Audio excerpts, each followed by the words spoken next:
Hello, dear viewer, and welcome back to Kingsblood with me, Jalanon, at Lunar Nebula Gaming. Let's reduce the difficulty again, just in case.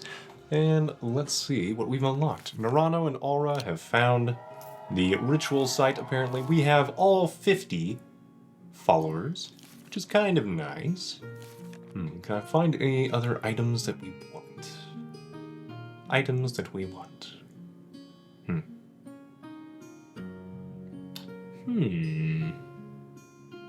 Not really, but not bad? Okay, well, we'll keep an eye out. However, there's an invasion coming. We might worry about that. Okay, well, we finished a lot of these towns now. I think it's mostly up north and down in the south that we need to worry about. Alright. I don't need anything from there. Nothing seems to have changed too much in the tavern. Anything we want here? 16 health regen per second. That might be worth it? Yeah, it's probably not. Nah. Okay. Well, we're waiting for Falkmar to give us more instructions. Do I care about Echelador? Not really. Yeah, no. Okay. End our turn. Yes, all my followers are available. Thank you for reminding me. Does anybody need more skills? Okay, we have that active. Nobody needs skills. Alchemy, we could try to find stuff. So I wonder if we've leveled up everybody fully. Okay, then. But yeah, I think we just go for it. End my turn. Ulra has acquired Grimguard. Still, the barrier hasn't been restored. Something wrong is going on. I can feel it. Okay, then. Moria used to be the throne of the great demon Gaolash 400 years ago. There is not another place in Arthania with a denser concentration of demonic powers. Whatever they plan to do, we should go there and stop anything worse from happening. I guess we should prepare for a quest without return. Talk to me again if you feel ready for this last mission. Yeah, okay. Are you sure to go on this mission yet? Yep. There will be no return. Alright then. Let's go for the final quest. It feels like undead hordes are protecting this place. I think it is not only a feeling. Alright then. I think we're going to Mage Bomb. Ooh, Grimguard. As the group enters the scenery, a pulsating crystal hovers in the middle of the plateau. Sister! Ryo, stay out of this. I'm taking care of the fate of this kingdom. Right. Totally. Yep. What on earth is happening here? Rilka? Is it really you? Ignore him, Ulra. We are almost done. Yes, it is her. I will make her the way she used to be. I'll make everything right again. Everything in this rotten kingdom. And now, leave this place. What are you talking about? Necromancy. She will never be the way she used to be. Don't listen to them. These are the people responsible for the attacks on Helbert and Bogard. They do not want you to succeed. How often should I repeat it? Go away, or Ruka will never fully come back to life again. Just a bit more. They are trying to rip Moriel's soul out of Grimguard. We have to stop them. Listen, sister. Stop this nonsense. Give us the artifact. Shut up! I can't take this anymore! We are gonna stop them. See? See what they are trying to do? They want to take it away from you. The artifact. The seal of unlimited power. Your power. Ulra, we are your family. If Grimguard breaks, the world will be doomed. We are so close. Please, Ulra. Don't let this happen. You are right. What am I still doing here? Stop it, Narado! We have to stop it! You little brat! How dare you! Oh. It is too late now. Definitely Palpatine. The ritual is complete. No, please. I'm so sorry. You have done it. It is broken. Ah. Well, okay, that seems bad. And yet, haven't people been living outside What is going on? of our barrier? Norano. Finally free. My naive Aura. You have been a good little puppet. Did you really think you would gain special powers after Grimguard was broken? But Rilka. It wasn't that hard to make a dance. I only needed you to break the barrier. That was out of my own capabilities. Thank you, my child. You did a good job. Ouch. You betrayed me. You soulless monster. Aura! Are you alright? I'm so sorry. I have summoned the great Gaolash. With him under my control, I will rule this world.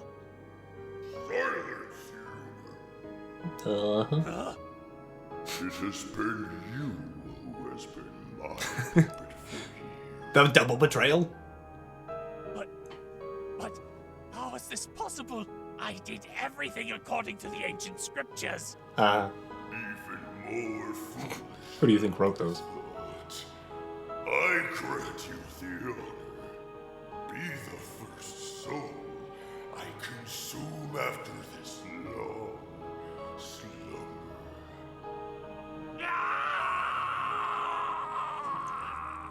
He did kind of like a... Great demon Gaolash has Wow. arisen. We have to defeat him before he regains all his strength. a slap uppercut? Our world is at stake. We cannot lose this. Oh. Well, they cut off her voice line a little bit there. Okay, so nobody's super excited for this. We've never seen Zol. Okay, he is an orc shapeshifter. He gets a bunch of HP, deals more damage. He also gets life leech, basically. I was thinking we go heavy into, like, a bunch of magic power, take some of our best healers. Do I take Ryo? I might not take Ryo. Where's my other mage? There you are. Okay, and then you and you. Okay, so all of our mages do a ton of damage now. And then with 2 healers, that's most of the group, but we need a frontliner. Do I need healers if I'm stunning and doing a bunch of magic damage? Maybe I take 1 healer, and we take 2 front lines. We could take Orc. Dwarf gets more armor and resistance for everybody, which would be nice. You're a dwarven fighter, and then I can take another fighter. Thorben's actually excited about this. He's been with us from the beginning, pretty much. It would be nice to take Ryo. But full mage party. I really want to see it, so... Without further ado, let's make sure everybody just stays alive pretty much forever. Get rid of my dungeon items that I no longer need. Let's give you that as well. Okay, we have a couple of these. Yeah, let's get another crazy rock of butt kickery. Okay. And then anybody get anything good out of these? Focus region +6 with a bunch of ability power. Oh yeah, that's way better. Okay. +4 focus region, anything better than that? We need to stay alive. I don't think we do have anything better than 4. No. No, I don't think so. Okay. Well, with that underway, do I give somebody else... No, I think we keep magic resistance on our tank. Okay. We'll see how this goes. And yeah. Let's see any other... No other information about Gaolash? Alright. I did want to take Zol, but Laying around with time and space? I read about it in Onestone's memoirs. Quite dangerous, don't you think, Doro? Well, if handled by a master like me, there's nothing to worry about. it is funny. I guess we've never had them in the same party before. Do, do, do, do, do, do, do. This music, though, getting y'all pumped up. Do, do, do, do, do, do. Let's see. Archdemon Gaolash has arisen. Gaolash can either summon 2 undead minions, engulf his enemies in flames, dealing 150 magical damage, or executing an enemy, dealing 30,000 physical. Oh my goodness. Well, if he just executes every time. Okay, no wonder he's level 20. Huh. Keep our healer in the back. Rise to fall, closer to the front. Okay. Try this.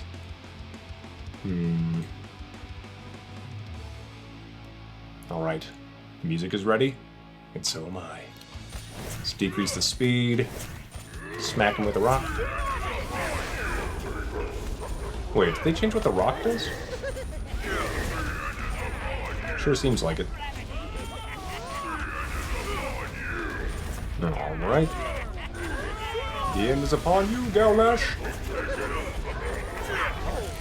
Okay, he summoned his little guys to no avail. Nice. I thought Thorben was going to die there, but nope. Excellent work, excellent work.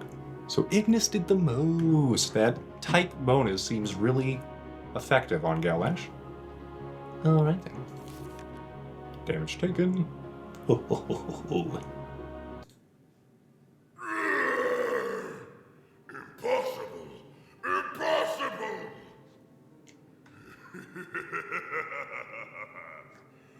But it won't be for long. The barrier is no more. Then I'll regain my powers and strike this world with even more force. It's just a matter of time.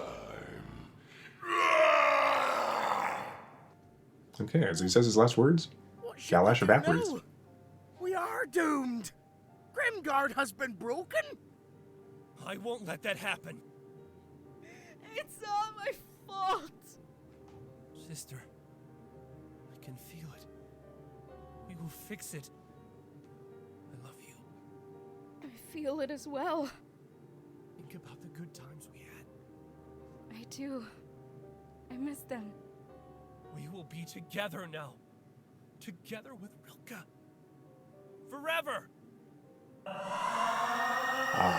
Into the Grimguard, eh? No Super Saiyan hairdo? In the midst of darkness, a miraculous beam of light blinds everyone around. When their vision clears, the 3 siblings are nowhere to be seen. Grimguard begins to pulsate with an otherworldly power, stronger than ever before. Everyone around understands. It was the souls of the siblings dragging Moriarl back into the artifact. It was their sacrifice which saves the world. Soon after the banishment of the greater demon, Fridor arrived to the scenery. As he picked up the artifact, the barrier was restored and seemed to be even more powerful than ever before.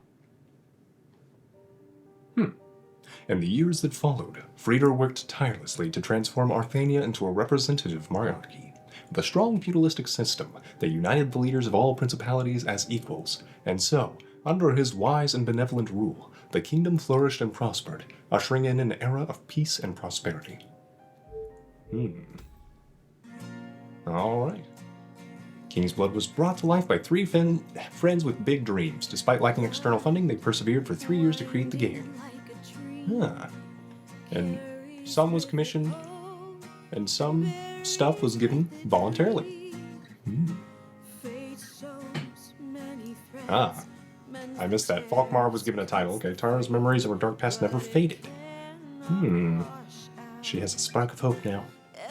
Hey, she can speak.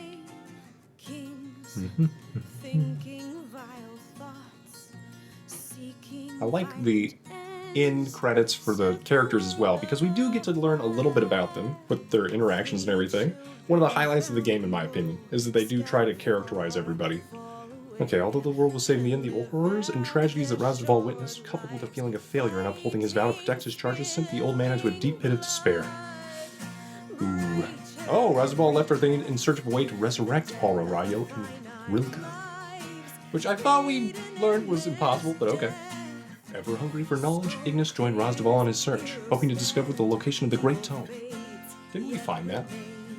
Holdor, joined by his wife Tolkia, returned to the fields just outside Ostvus to live a quiet existence of farming the land and caring for their beloved animals. Aww. That's cute. I didn't remember that they were married. That might have happened after. Yeah. A lot of music and stuff. Tolkia was skeptical she'd enjoy life farming alongside her husband Holdor, but soon found she had a knack for it, using her geomancy to quickly till and irrigate the soil each growing season. Okay then. Finja lived the rest of her days in the forests, hunting alongside the friendlier wolf packs, occasionally deviating from the trails to visit her old village and watch her mother from afar. And she regularly visits Holdor. Yay! Yeah, and we had voice actors. A lot of Scott Fitzpatrick voices. Oh ho ho. Mia returned to Mittelstadt after the war, accompanied by Thorben, who would confide in her stories about his troubled past. Upon hearing it was likely that Thorben was still hunted by criminals, she vowed to protect him. And they got married. Probably. Thorben, loathing the thought of being anyone's burden, agreed on the condition that he was allowed to protect her as well. The two married soon after. That seems reasonable. Okay. Yeah, a lot of different voices. Soon after these events, Orlish ran off into the woods, leaving only his abnormally large paw prints behind. No one ever saw Orlish the dwarf again. The rumors of Orlish the bear, however, continued to thrive. Getting children to behave. Celissa was glad the fight was over. Too many people willing to kill for free. Too few willing to pay. Nevertheless, the next few years proved she had succeeded in her quest to make a name for herself. She succeeded a little too well in her opinion. Often her targets, upon hearing that the feared assassin Celissa was on their trail, would off themselves, depriving her of a satisfying kill. Disappointing. So she changed her name. You'll learn it soon enough, she replied. Oh man. Yup. Wow, it's cool that so many people were able to come together and make this project a reality. Puck returned to Samson as a liberator of enslaved halflings. Awesome. After turning the heads of many women on his adventures, Garth had finally found the one who was right for him. Alright then. He preferred the life of a father and farmer to the exciting mercenary life. Oh ho ho. Good for Garth. Hey. With the restoration of Grimguard, the diseased demon's tongue all but ceased to exist across Arthania. Curia, despite no longer needing a cure, continued her hunt for the legendary plant Ungare. Years later, on the day she found it, she wrote in her journal, "I have not done this for the benefit of the world, but simply to prove it could be done and done by me. I suppose, should its discovery prove a boon for civilization, that this too would be a satisfactory, albeit unintentional outcome." Oh ho ho. Despite skillfully wielding his mighty hook during the war, Horus never shook that sadness that came with losing his arm. He soon sought Boros, who agreed to make him a new arm under the condition that he promised to not return to arm wrestling. Horus agreed, but one should never trust the promise of a pirate. There's Scott Fitzpatrick again. Oliver Smith, doing a lot of voice work. Quell, worried his legacy might be lost to time, used his skills one last time to transform himself into a magnificent statue in front of the guild's hall. Serena sought and received an appointment as an ambassador of Angisil, assigned to Garaka, where she unceasingly worked to build peace and friendship between the two principalities. Bilko was killed almost immediately after the war was over. Wow. His body found beaten and broken behind a tavern. His tongue was found nailed to a post nearby attached to a note that simply read, "Rule Breaker." Oh my gosh. Well, that's dark. Molina considered a return to teaching, but found a hustler's life with Marlowe to be much more exciting. Okay then. They both scoffed at the idea of marriage, but stayed together nevertheless, often combining their shadowy, spidery talents to wreak havoc on towns from afar and then showing up to save the day. For a fee, of course. Marlowe never said the words "I love you" to Molina, nor she to him, but they each knew it all the same. Okay. Yep. Bilk innocent people with their gold. Oh my gosh. Oh dear. Well, definitely unique. Definitely dark. That has been Kingsblood. I would say my critiques of the game are the... Oh wait, Yasmir traveled to Orna's Grave, where she quickly rose in the ranks amid architects and builders after she skillfully led the completion of the construction of the mausoleum, whose beauty and might drew tourists from across the land. Petosius left the guild, sullen as ever, when one day a child asked him if he wanted to hear a joke. The clown shrugged. The little girl said, "Your face!" before running away and laughing. But she didn't get far before she tripped and fell face first into a pile of horse manure. Petosius found himself smirking, then smiling, then doubling over with laughter. From that day forward, he was always able to find joy in life. Oh, man. Oh, Petosius. Noki found herself drawn once more to the swamps in her cottage therein, where she regularly summoned creatures near and far to join her for a nice meal, a mid-afternoon nap, and little conversation. Boris never found himself sober enough to fully understand that the war was over. He's still out there, trusty bottle in hand and mouth, fighting the demons of his mind. Oof. Millie found war to be an unendurable pox to all things she deemed proper, but it was nothing compared to the trial she undertook after the fight had ended, teaching Brog to read and write. After inviting him to her village to join her class, she daily fought through his stench instinct to plant knowledge within his thick head. With each new morsel of information, Brog would inevitably shout, "Brog, learn! Brog, learn!" And the children would briefly refrain from pinching their nostrils to applaud him. Well, you know what? Progress. What luck indeed, when the capricious whims of fate saw fit to land me in the auspicious graces of the well-mannered matron of all matters of mind and magnanimity, Miss Millie, and lo, thanks to her fastidious, deftly applied tutelage, do with its one humble, oafish simpleton, come to thirst for knowledge, and thereby grasp the quintessential truth, nestled in the vast quagmire that is existence. To know is to lie, but to seek is to know, and this ogre, dear reader, lives to seek. Except from Brog, learn. My life is an ogre achiever. Okay, brilliant. Bodo opened a restaurant, Bodo's Bistro, that was reviewed well by critics and poorly by customers, who often complained the atmosphere was ruined by the constant screaming coming from the kitchen. Boros was last seen entering his more ambitious invention to date.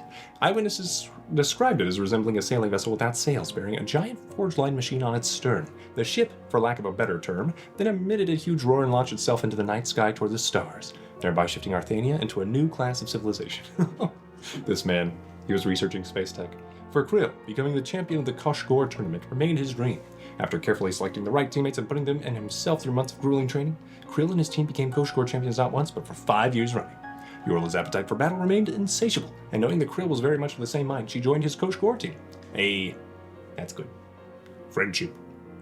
Leia went on to become a very famous bard, especially in the halfling capital of Samsian, and was best known for her song, Blood, which she wrote based on her adventures. When she felt like she had run out of stories to tell, she returned to a life of adventure to create more. Is that the song that was playing at the end? It would make sense.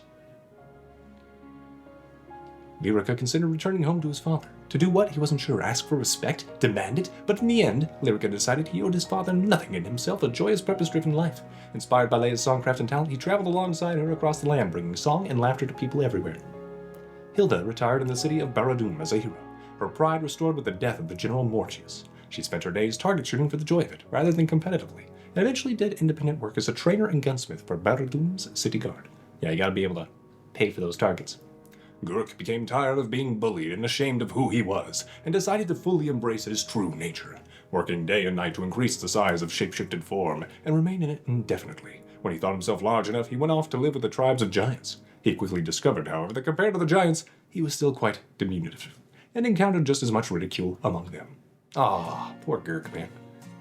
Mooch had always loved mushrooms, and he consumed them in great quantities until the day he died with a smile on his face, knowing he had lived his life to the fullest, having discovered the beautiful, terrible, strange, wonderful, transcendent truth that the fungi had shared with him. Yeah, he, might have led to his doom. Garnak established an academy within the Principality of Taurus for paladins and dutifully prepared them for what he foresaw as yet another demon war. With Garnak by his side, vouching for his character and defending him against those who would only see him as a being of evil, Zol was able to reclaim his rightful place as the leader of the Wolf Clan. He spent his days ruling benevolently and making amends for the atrocity he committed while possessed by Tazramin. Okay. Obrash became the best at absolutely everything he tried, in his mind at least. He spent his time repeating traveling to towns, boasting his exploits until the townspeople were so sick of him they kicked him out, and then moved on to the next one. Zarasha left the guild with a flutter of her fingers and a wry smile. She continued searching for her lost son, using the skills and contacts she gained during the war to turn over every stone possible. We don't know if she found him? Nagra dedicated her remaining years with her nose buried deep in tomes of ancient orc magic, translating and perfecting spells for future generations. Taking respite from his recently undertaken quest to find at best a deadly riddle-asking creatures, Pori stopped in there. So there I was, he'd later say, entertaining the customers with my wonderful riddles, being freely rewarded by them with many a fine beverage, when that sorry excuse for a mage Doro barges in with an answer. An incorrect answer, I might add. So of course I challenged him to a duel. The two mages fought well into the night, each blast of lightning or conjured void eliciting cheers and cries of foul play from onlookers. Then finally, after the last spell had been cast, each mage lay panting among their respective fans who were trying to figure out whom should be declared the winner. When asked, Pori grinned and said, "Why don't you go ask the loser?" Oh dear. Interesting. A riddle at the end. Doro took his various arcane materials to an inn, preparing to rent a room and convert it into a laboratory to continue his research. He was instantly distracted, however, by Pori, who was sitting at the inn's bar, begging customers they couldn't answer his riddles in exchange for drinks. When Doro pointedly interfered with Pori, scoring a pint of ale by providing a patron with the correct answer, Pori challenged a fellow mage to a duel. The mages battled for hours, blah blah blah. It wasn't clear to the honor. When asked, Doro smirked and said, "Why don't you go ask the loser?" So they both said the same thing. Hilarious. Okay. Little repetitive here, but that's fine. That's fine. Get the other side of the story. Without so much as a farewell, Ishoga headed off in the direction of Giant's Belt, revealing as much about himself as he did when he arrived. Absolutely nothing. Yylus sought the thrill of the hunt in the wilds of the north, hoping to find solace in nature's beauty. Magnus's deep bond with Yylus allowed him to appreciate others almost as much as he appreciated himself. When Yylus requested his company hunting in the northern wilds, Magnus was only too happy to go. Morgul was ready to delve back into the world of high-end art theft when he met an incredibly enchanting and wonderfully talented sculptor named Vora. He became so enamored with her and her art that he no longer felt compelled to steal, as there was nothing he could steal that would be half as beautiful as what Vora could create. Interesting. Lex decided to return to her thieving ways, but in a charitable capacity. Within months after the war ended, she had cultivated legendary status in Gastra for robbing the rich blind and providing for the destitute. Anybody else? Oh. So that has been Kingsblood, dear viewer. I really like, overall, that they put so much effort into this, into the story, into the characters. Once again, my critiques, though, come back to the gameplay and the gameplay loop just not feeling satisfying. I am glad that I came back to this after they had done updates on the Arcanium forging, because that did make it better. But it still just feels bad for a single-player game like this, that you can't necessarily just build the stats you want. You have to randomly roll for it, which, you know, whatever. Another gameplay critique is that it was very difficult to tell what I really needed to do in order to reach the next stage of the story, if I wanted to reach it faster or not. And it seemed like you just kind of had to do a bunch of quests, click and turn, and hope for the best, right? It was difficult to really get to a point where you could understand when the war is done or what you needed to do. So that was a little confusing. It'd be nice if they could maybe make that more clear or provide a way for players who just want to get through the story faster to do that. That might benefit the game. The voice acting and stuff, you could tell people did care, you know? And it wasn't the highest quality, and that's okay. And I think they did a good job getting the feeling of the game of being a dark fantasy, that's for sure. Whew. Yeah, it's darker than I generally like, to be honest. But yes, it definitely went with this whole theme, that's for sure. So overall, I believe that I have certainly gotten as much out of this game as I've wanted to. It did drag on for me. And that, I think, might be an issue for players in the future. And is the game worth it to other players for its current price? It'll probably go on sale. And I think if it's on sale, it'd be worth it. For now, though, I think it depends on how much you enjoy the team building aspect, because that does seem to be the meat of the gameplay. And the loop is, okay, what synergies are you going to be able to send on your quests? And all of that, right? The items feel not as impactful as I would like, I would say. Where it's...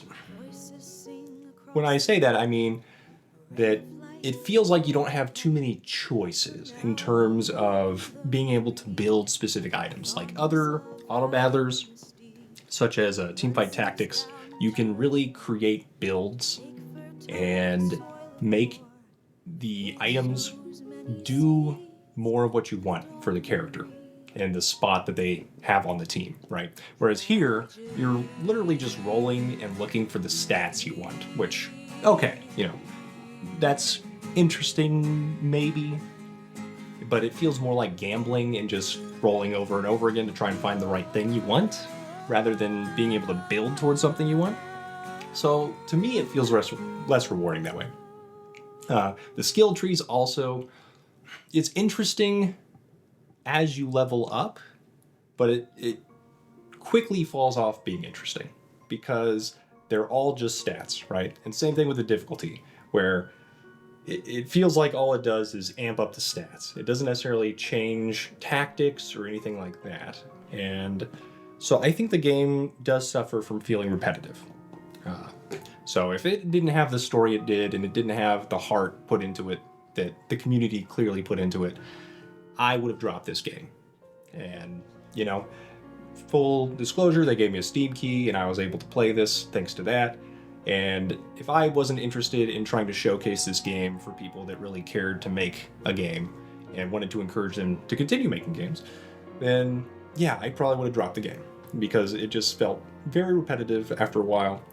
And the gameplay loop was not as satisfying as I think it can become. Or maybe even just accelerating how fast the story mode is might help with that. But overall, I've had kind of a mixed reception for Kingsblood. I really do appreciate how much work went into it and how much artistry and how much passion. And I don't know if it makes sense for the developers to go back in and try and refine things or fix them up. It probably just makes more sense for them to work on their next project and to learn from what they did in Kingsblood and to put those lessons into the next game. I hope they do. I, once again, have played through Kingsblood, and I hope you, dear viewer, have enjoyed this. And I certainly liked the story and the fact that people put in so much passion into a project and showed me what an autobattler with a story could actually look like. I hope you, dear viewer, have a great day.